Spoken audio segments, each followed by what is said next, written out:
Salve, il mio nome è Vincenzo Mazza e sono fotografo di natura e paesaggio. Benvenuti nella prima puntata del mio vlog sulla fotografia di paesaggio in Islanda. Se volete sapere di più su questo progetto, trovate in descrizione il link al video introduttivo. Questa prima puntata sarà sull'eruzione che è iniziata nella penisola di Reykjanes il 19 marzo del 2021, che è stata probabilmente la cosa più spettacolare che mi è successa durante la realizzazione di questo progetto. Bene, iniziamo e buona visione.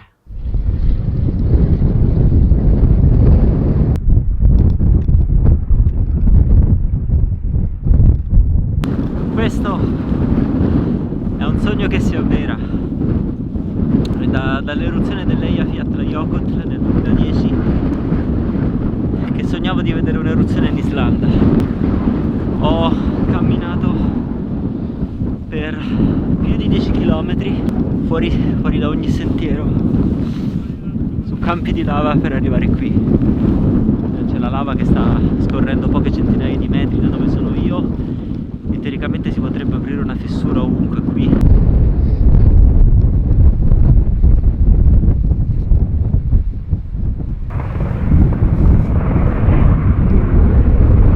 Ok, mi sono spostato un pochino più vicino.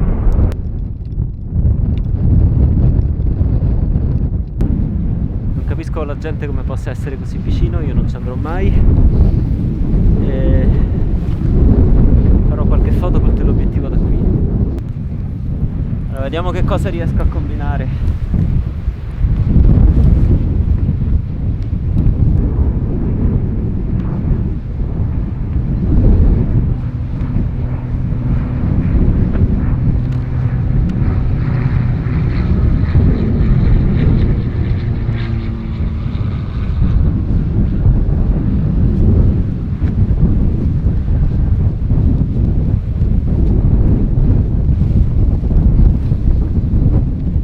Non so che dire, è incredibile, è così bello, me lo voglio gustare un attimo, ho fatto qualche foto, ma fantastico. Sono le 8 di sera, quindi se parto adesso penso arrivo alle 11 e qualcosa, 11 e mezza alla macchina, quindi penso che me ne andrò. Ritornerò sicuramente con più luce del giorno se l'eruzione continua. Beh, io stamattina mi trovavo a 7 ore di macchina da qua, quindi ho guidato 7 ore e poi sono venuto qui, quindi diciamo ho fatto il massimo che potevo.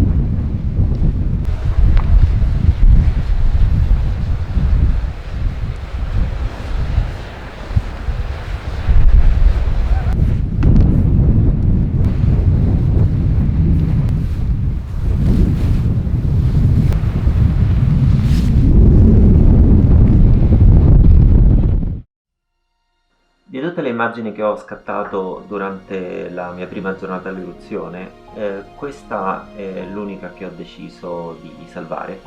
È un crop dell'immagine originale che è stata scattata con il 70-200.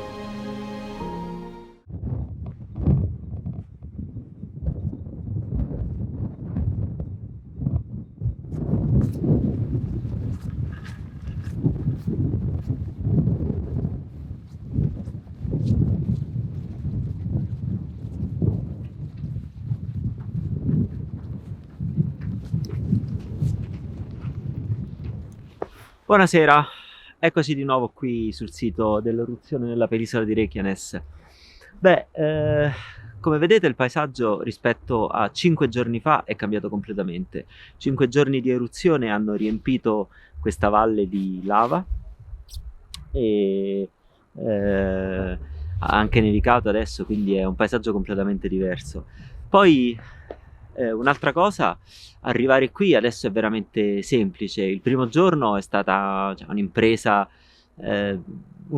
seria, perché comunque non c'era un sentiero, non c'era nessuna informazione, almeno io non l'avevo, per raggiungere esattamente questo posto, quindi sono state 3 ore e mezzo abbondanti, anche 4 di cammino, su fuori sentiero, insomma è stato veramente impegnativo. Adesso praticamente è possibile percorrere una strada asfaltata fino a circa 1 ora e mezzo di cammino dal punto dove si vede l'eruzione. Poi per arrivare fino a qui dove sto io è quasi 40 minuti abbondanti di cammino, perché più avanti c'è una quantità di gente impressionante, cioè praticamente metà Reykjavik si riversa qui ogni giorno, cioè questo è diventato lo spettacolo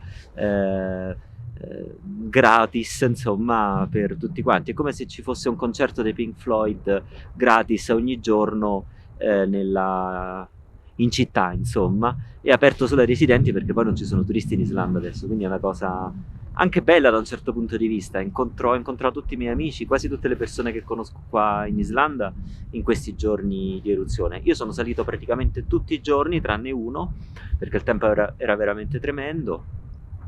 E niente, ho imparato tante cose, anche come fotografare un'eruzione. Quindi poi ecco, questa lava in particolare è estremamente brillante, quindi cioè, lo vedete anche adesso.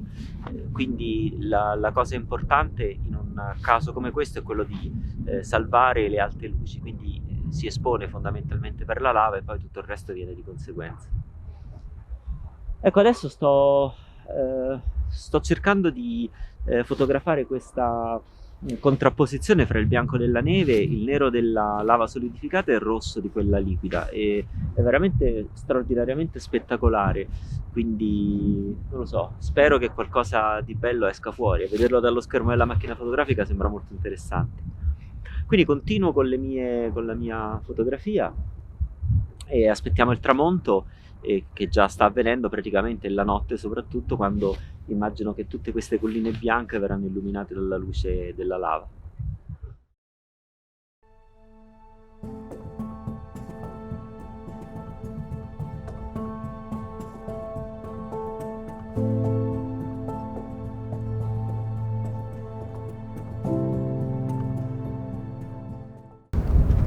Adesso è diventato un pochino difficile fotografare, perché ci sono visibili tutte quante le luci delle persone che sono attorno all'eruzione.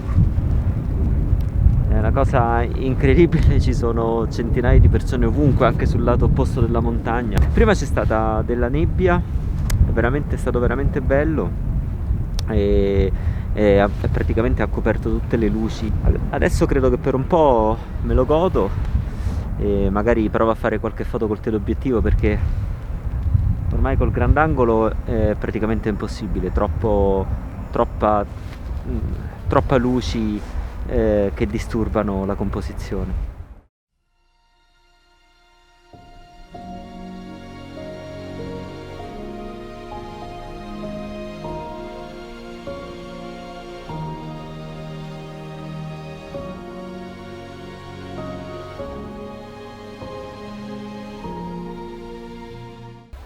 Ormai, cioè, il livello è diventato assurdo. Cioè, sembra una sagra della salsiccia e della polenta, una cosa del genere. Cioè, non è più cioè, questo non è più venire qua a fare fotografia di natura. Cioè, venire qua a fare, sì, fotografia a un'eruzione vulcanica, ma con la sagra della polenta e della salsiccia. E vabbè. E senza turisti, cioè questo è solo Islanda. Quindi, cioè, immaginiamoci che cosa sarebbe successo se ci fossero stati turisti. Anzi, cioè, adesso arriveranno. Penso che a Reykjavik tutti quanti si sono comprati un drone, perché ci sono droni, cioè, che fischiano di continuo. E quindi mancano le lanterne cinesi, ma sicuramente ci saranno già. E ho visto qualcuno pure che aveva i fuochi d'artificio. E poi niente, ci siamo. Le salsicce le stanno cuocendo sulla lava. Cioè, penso che, cioè, è incredibile la quantità di gente, cioè, di quello che stanno facendo è veramente assurdo. Unbelievable. Con l'arrivo della notte, l'eruzione è diventata ancora più spettacolare. mentre la maggior parte delle persone è andata via.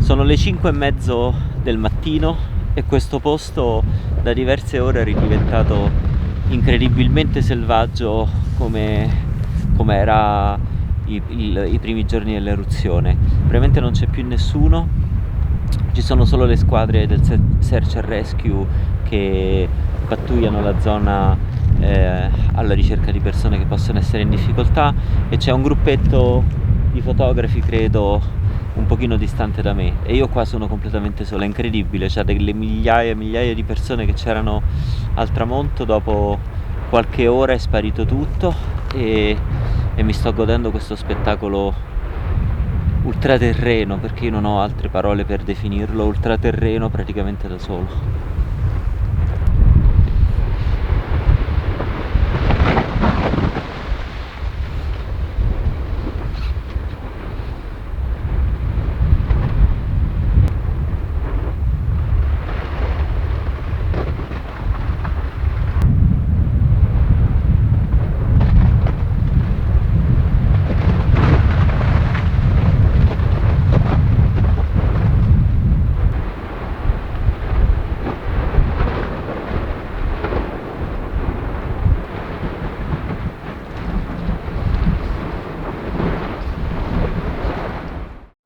Durante la notte ho realizzato sicuramente le immagini più spettacolari di questa giornata, anche grazie al fatto di essermi spostato sul lato est dell'eruzione, dove ero più vicino al cono e da dove era possibile fotografare la lava sgorgare direttamente dal cono stesso.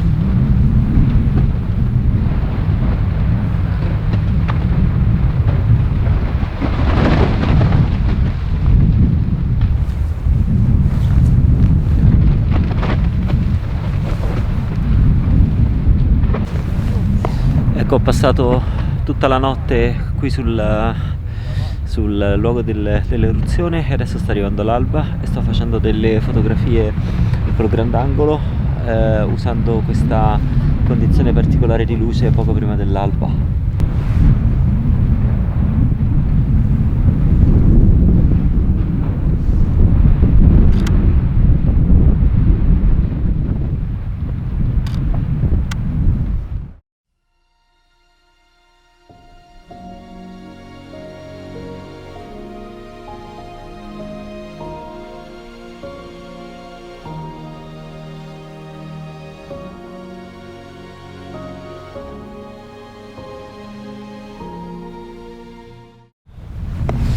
Bene, l'alba purtroppo non è stata niente di speciale, quindi adesso metto a posto tutte le mie cose e mi faccio queste belle 2 ore di cammino, minimo 2 ore, forse 3, di ritorno alla macchina. E la registrazione del video finisce così, perché anche l'ultima batteria che avevo a disposizione per la macchina fotografica che stava riprendendo i video si è esaurita. Sicuramente è successo per via del freddo estremo di quella notte. Credo che la temperatura più bassa sia stata intorno ai -14 e oltretutto c'è stato un vento intorno ai 30-40 km/h per tutta la notte. Questa è stata una delle 2 notti che ho passato completamente sul sito dell'eruzione, tutte e due più o meno all'inizio dell'eruzione stessa, perché successivamente le regole delle autorità riguardo al sito sono cambiate. Non è stato più possibile rimanere tutta la notte, ma c'è stato l'obbligo di abbandonare il sito prima a mezzanotte e poi alle 10 di sera. Ora queste regole sono in continua evoluzione e dipendono da come l'eruzione si evolve, dalle condizioni meteo e dalla quantità di gas presenti sul sito. Ora, nel momento in cui sto registrando questo video, tutta l'area dell'eruzione è cambiata profondamente, si sono aperte nuove fessure eruttive, 5, 6, io sinceramente ho perso il conto, e la lava ha riempito in modo consistente la valle di Gerlingadalir e anche uscita in delle valli vicine, anche perché le fessure si sono aperte in delle zone differenti. Bene, detto questo vorrei concludere questo video spendendo qualche parola su come le autorità islandesi hanno gestito questa emergenza. Devo dire, mia personale opinione, in modo fantastico. Sono riusciti a rendere il sito visitabile da tutti, realizzando dopo i primissimi giorni dei sentieri, sono state installate anche delle corde fisse per permettere alle persone di salire agevolmente le parti più ripide del sentiero. Addirittura è stata attivata la ricezione telefonica, non c'era all'inizio, nei primi giorni non c'era né ricezione telefonica né internet, invece è stato poi possibile avere connessione. Questo è una cosa fondamentale, oltre per fare i live stream dall'eruzione ovviamente, è una cosa fondamentale per la sicurezza. E tutto questo è stato fatto semplicemente per permettere alle persone di vedere un evento naturale così straordinario come un'eruzione vulcanica. Sarebbe stato molto più semplice per le autorità chiudere l'area. Mi sento di ringraziare anche tutte le persone del Search and Rescue che hanno lavorato ininterrottamente giorno e notte per permettere che tutto questo accadesse. Bene, a questo punto ringrazio voi per essere arrivati fin qui. Se il video vi è piaciuto, mi raccomando, like e lasciate qualche commento se volete. Iscrivetevi al canale se non l'avete fatto e ci vediamo alla prossima puntata. A presto!